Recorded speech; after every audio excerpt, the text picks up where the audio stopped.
Hey everyone, Mr. MC here. This is Guide for Nations Cup Exhibition Round 2. Let's get this started. Bring yourself to the right and brake just after you pass the 100 meter mark. You want to brake right around here, as this turn is a little easy to overshoot, as you'll see here. Your goal is just to get the car to quickly rotate. You can go down to second gear for a short moment, then go back to third gear and fully accelerate. Now brake at the 50 meter mark.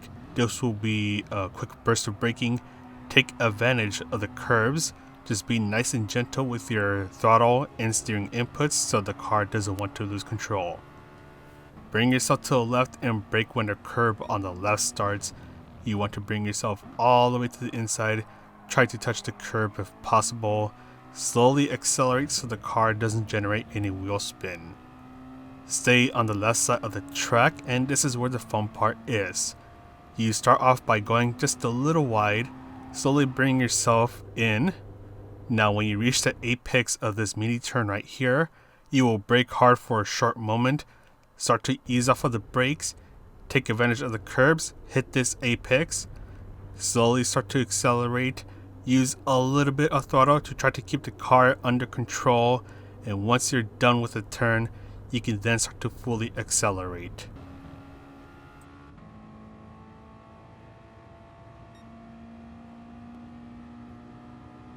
Bring yourself to the left, turn in at the 50 meter mark, and all you have to do is just ease off of the throttle.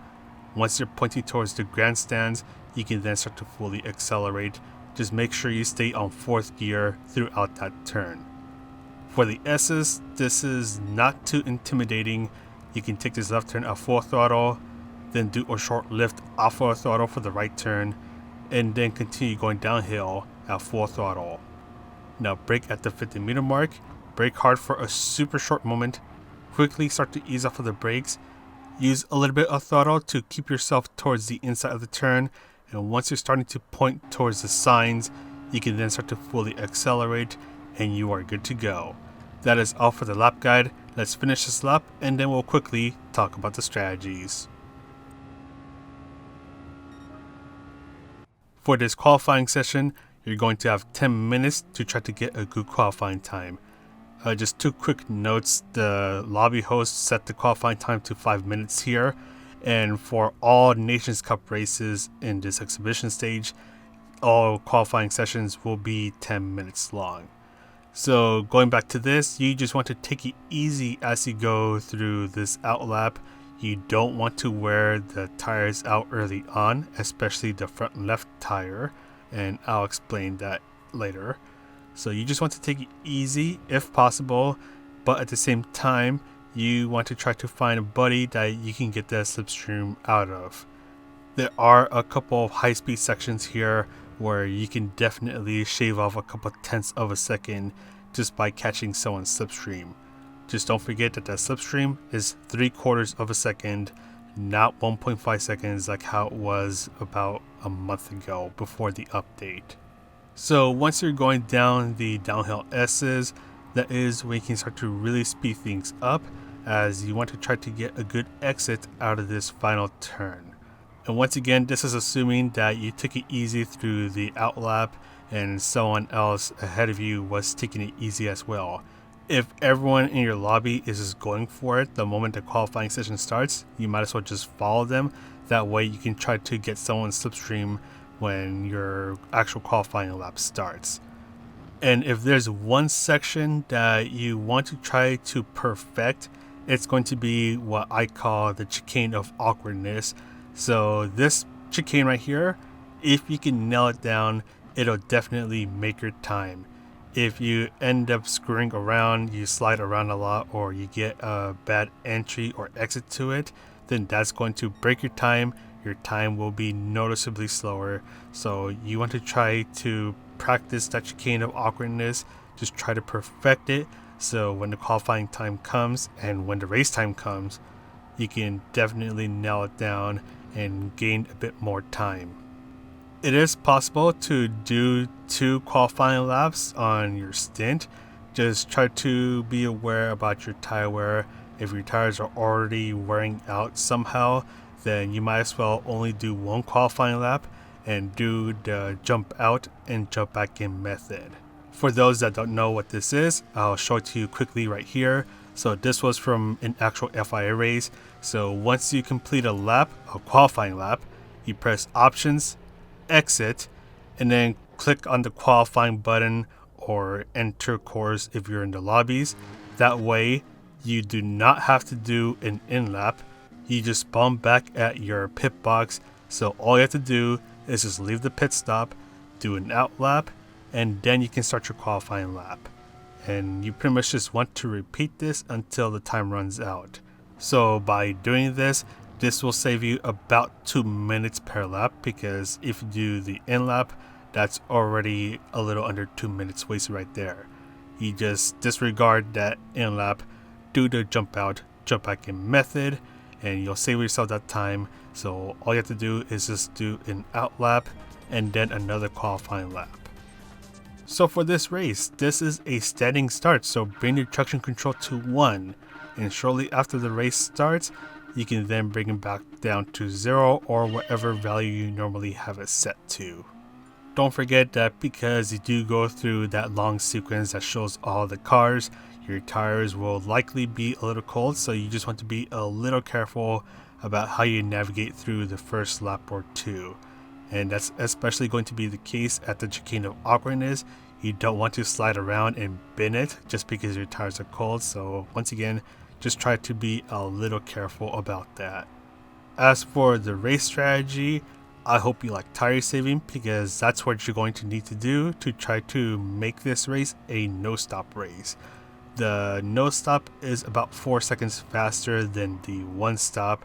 So your job is to try to save your tire life, especially as you go through these right turns. So you have 2 very long right turns. You also have a hairpin that makes a right turn. So your left tires are going to be taking all that beating, especially the front left tire. So you want to try to keep an eye on it. You don't want to slide around.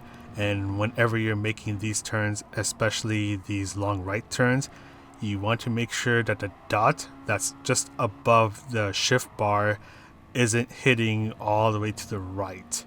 The only exception to these rules are the hairpins, especially the slower hairpin that happens to be making a right turn. So by bringing the steering all the way to the right in this case, you're pretty much just starting to fight with the car at that point, as you're trying to turn more, but the car can't turn anymore because it's initiating steering lock. So at that point, you're not really turning as much as you want to, and you're shredding your tires. So you want to try to avoid that. Don't bring the dots all the way to one side of the shift bar.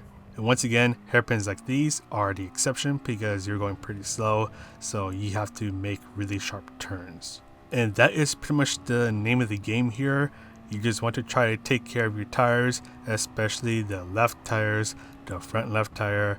You want to make them last as long as possible before the time drop off starts to kick in.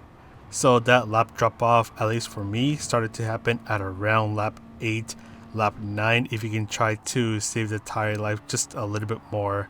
And interestingly, even though the tire drop off started to happen just after the halfway point of the race, that's still not going to be enough to make the one stop as viable.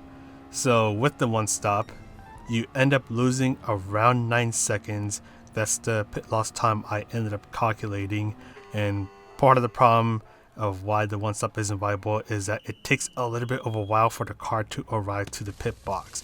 So with the group 4, group 3 and above racing cars, when the car hits the area that tells the game that it is entering a pit stop, the car will enter to the pit box almost immediately. But with this one, the Roadster touring car, it took about 3 to 4 seconds for the car to arrive to the pit box. And the other thing is that even though you're on a new set of sports soft tires, it's going to be difficult to make up that time difference, the time lost, to catch up to wherever you were, or even regain any positions you lost during your pit stop. The only time where I can really see this potentially work is if you're halfway through the race, so around lap 6 or 7, and there's a huge gap between yourself and the group of cars behind you. And by that, we're talking about a 9 to 10 second gap. So if that opportunity presents itself, you can go onto the pit stop halfway into the race, get a new set of tires, and then after that, you just have to push really hard as you want to try to make up all the progress that you lost while you were in the pit stop. What can potentially help this situation out is if those ahead of you end up sliding around a lot on the chicane of awkwardness, or they end up engaging in long battles. If they end up engaging in long battles or anything else, they're pretty much bringing the progress to you, and you can try to overtake them then. And if you do end up in a battle, just try to make it nice and quick so you don't lose too much time, because the longer that you end up in battles, you risk making the one-stop strategy start to fall apart. But this is just in case you end up shredding the tires. You cannot do any sort of tire saving, you're really harsh on your tires, then there's the one stop that is possible to do, but it is a little bit risky. But at the end of the day, you just want to try to tire save as much as you can so you can go for the no stop, as once again that is about 4 seconds faster than doing a one stop.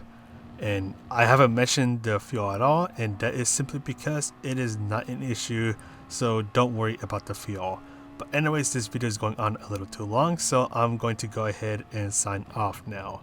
So this is Mr. MCA, wishing you a good race, and I'll see you in the next video.